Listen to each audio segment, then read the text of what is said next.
بسم الله الرحمن الرحيم. يا أيها المدثر قم فأنذر وربك فكبر وثيابك فطهر والرجز فاهجر ولا تمنن تستكثر ولربك فاصبر فإذا نقر في الناقور فذلك يومئذ يوم عسير على الكافرين غير يسير. ذرني ومن خلقت وحيدا وجعلت له مالا ممدودا وبنين شهودا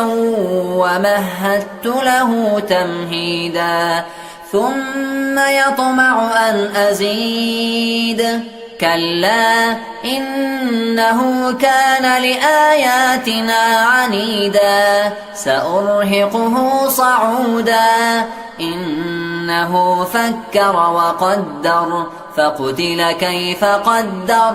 ثم قتل كيف قدر ثم نظر ثم عبس وبسر ثم أدبر واستكبر فقال إن هذا إلا سحر يؤثر إن هذا إلا قول البشر سأصليه سقر وما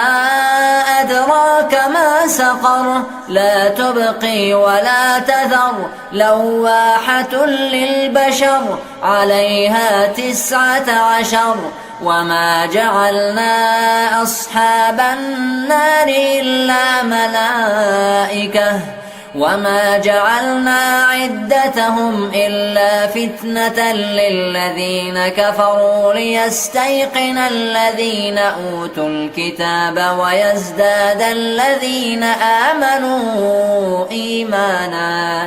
ويزداد الذين آمنوا إيمانا ولا يرتاب الذين أوتوا الكتاب والمؤمنون وليقول الذين في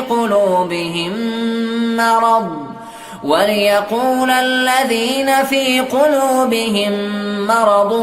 والكافرون ماذا أراد الله بهذا مثلا كذلك يضل الله من يشاء ويهدي من يشاء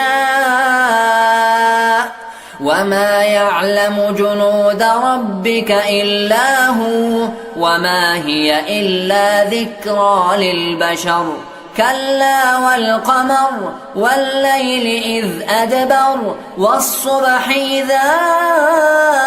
أسفر إنها لإحدى الكبر نذيرا للبشر لمن شاء منكم أن يتقدم أو يتأخر كل نفس بما كسبت رهينة إلا أصحاب اليمين في جنات يتساءلون عن المجرمين ما سلككم في سقر قالوا لم نك من المصلين ولم نك نطعم المسكين وكنا نخوض مع الخائضين وكنا نكذب بيوم الدين حتى أتانا اليقين فما تنفعهم شفاعة الشافعين فما لهم عن التذكرة معرضين كأنهم حمر مستنفرة فرت من قسورة بل يريد كل امرئ منهم أن يؤتى صحفا منشرة كلا بل لا يخافون الآخرة كلا إنه تذكرة فمن شاء ذكره وما يذكرون إلا أن يشاء الله. هو أهل التقوى وأهل المغفرة.